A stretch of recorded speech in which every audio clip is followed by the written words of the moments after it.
Good evening, folks. It's Diamond with the Oppenheimer Ranch Project, Magnetic Reversal News, Sacred Geography, and Shinrin Yoku, bringing you a grand solar minimum update Tuesday, July 18th, around 3 p.m. Mountain Time 2023. We've got some incoming space weather, a long duration, double peaking M2.7, M5.7 solar flare was observed on area active region 3363 as it departed, and the eruption was spectacular. There was a double loop of plasma, and it is coming towards our planet. Just a glancing blow, but we'll get the full story in just a moment. Shishaldin, another explosion today to 30,000 feet. Aviation color code red. Keep calm. It's boom time. Parts of Michigan already in the long-range severe weather outlook for later in this week as Phoenix breaks a heat record set back in 1971. Now, this is not a high temperature mark, but the most days it measured above 110 degrees.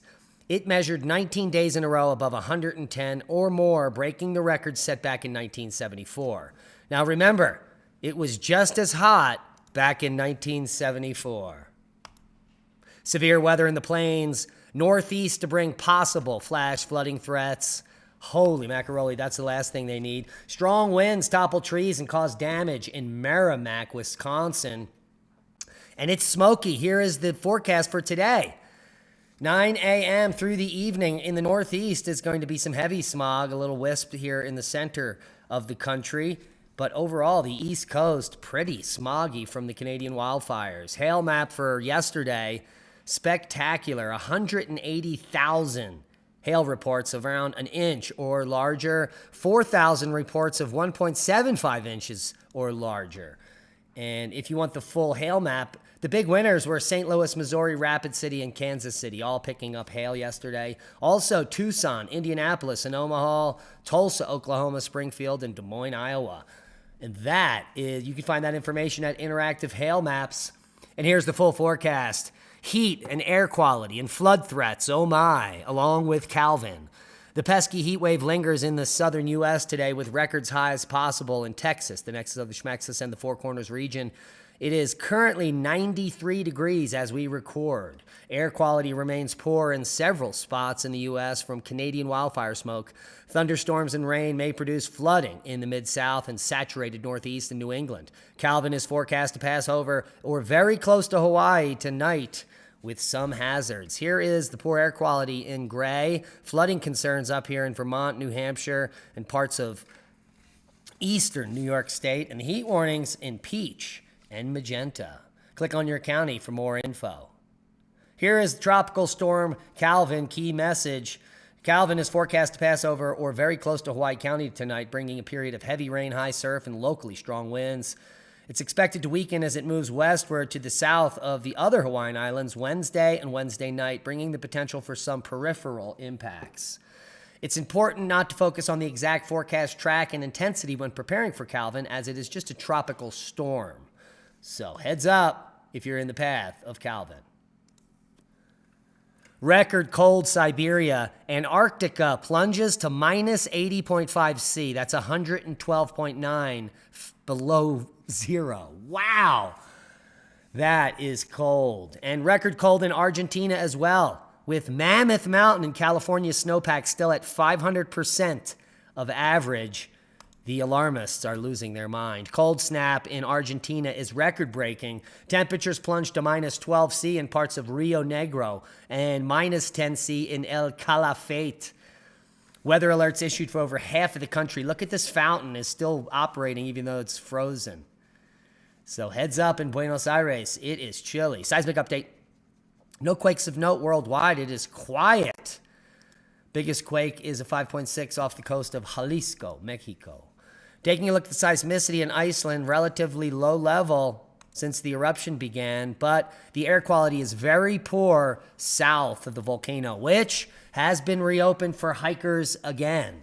But they're going to be walking right in the path of some of that dangerous smoke. Here, this is the eruption site, and that wind is bringing it right down the last few kilometers of the path. So heads up. Here we are live over at FR TV looking at the eruption live with fake the background sound. And not much has changed. The constant lava river flowing out here and the bubbling cauldron. It's kind of boring at day 8. Give him a thumbs up and subscribe if you want to watch more. Now, Licong Empong. Licong Empong volcano in North Sulawesi, Indonesia. The alert level has been raised to 3. You can see the exclusion zone. The activity of the volcano remains elevated. During the 1st to the 16th of July observational period, heavy emissions of steam and gas-laden plumes had been in progress at the volcano summit, which have reached a height of sometimes 500 meters. Earthquakes have been more frequent since the 13th of June, and seismic recordings detected 200 volcanic tectonic earthquakes and 13 tremor events. So this baby may blow. The good news, it only blows at VEI 2, 1, 2, or 3 in historical documents. And it does erupt quite often every few years. Last eruption back in 2015 was VEI 2. And Shishalden in the Aleutians, eruption with a huge ash cloud up to 30,000 feet today. The alert status was raised back to red, and the activity at the volcano has been intensifying over the past hours and is still continuing at the time of this update. Holy macaroni, that is a big uptick at Shishalden. I guess someone got a picture of this from an airplane, perhaps. You can follow all the breaking updates over at our Twitter feed, Oppenheimer Ranch Project, at Diamond the Dave. Now, a new study shows a surprising amount of magma is under Yellowstone's supervolcano. New research suggests more melted rock lies beneath the Yellowstone caldera than has ever been thought before, but it's still well below the threshold for an eruption. Yeah, and the change, here it is. Based on previous research, scientists thought the shallow reservoir was mostly solid with just 5 to 15% of melted rock. And I did state that on a podcast recently. But after using powerful supercomputers to reanalyze existing seismic data from the past 20 years, they believe that proportion is actually 16 to 20%, which is much closer than the 35 to 50% needed for the volcano to erupt. So it's about halfway there to an eruption and certainly thousands of years off. Now let's take a look at this amazing CME, double CME, boom, boom, and with a double plasma robe. That last piece is the one that is probably going to affect us most. And this is a fantastic eruption, an M2.7 and an M5.6 over at active region 3363, which is now completely invisible and departed off the limb. You can see the scale there, thousands of Earth diameters, massive explosion. Now, what should we expect by this glancing blow from this massive explosion? Oh, and we're entering another flare event right now as we speak. Well, according to the solar wind model here, we're looking at ISWA, and it's showing in about 48 hours. So that's 2 days from now on the 20th. Sometime on Thursday, we could enter G1 or G2 geomagnetic storm, nothing significant. We already had a significant proton event, level 2 proton storm, but that is dropping off, and the electrons never met the electron storm threshold.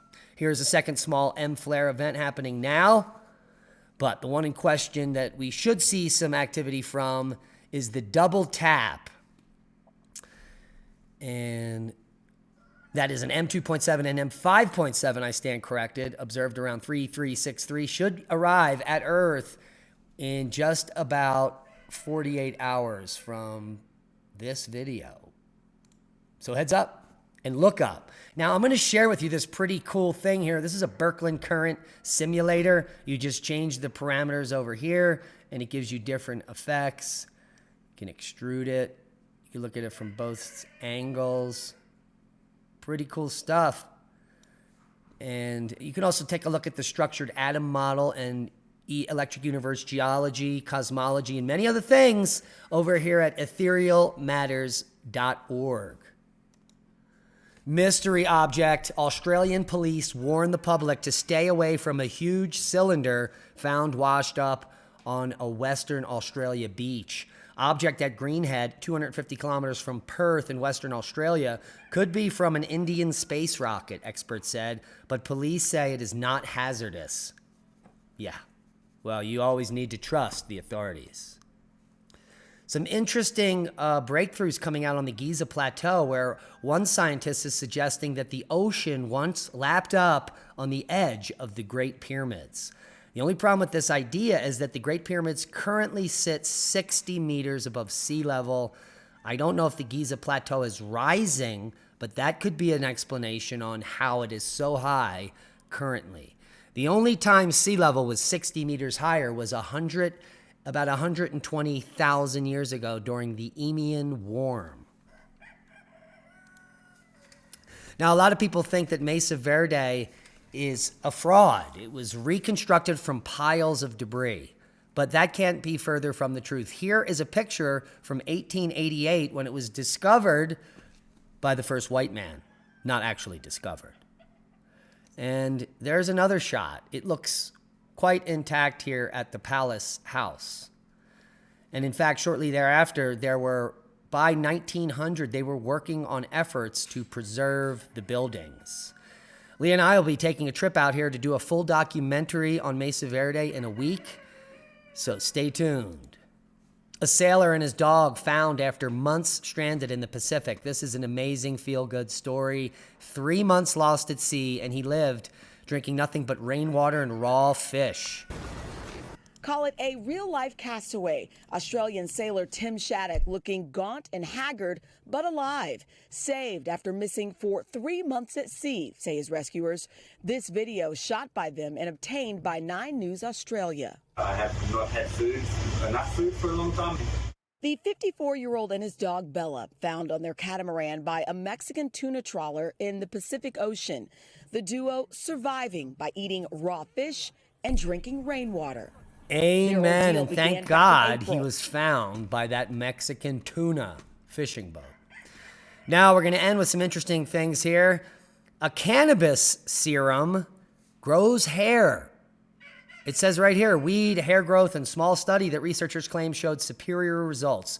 Now this was a small study, but every single patient in the study experienced hair regrowth after a daily application of a topical solution of cannabinoids for a period of 6 months. Now, the study only involved 31 male and female patients, but they all had androgenic alopecia, which is the most common cause of hair loss. And this was all recently published in the International Journal of Trichology.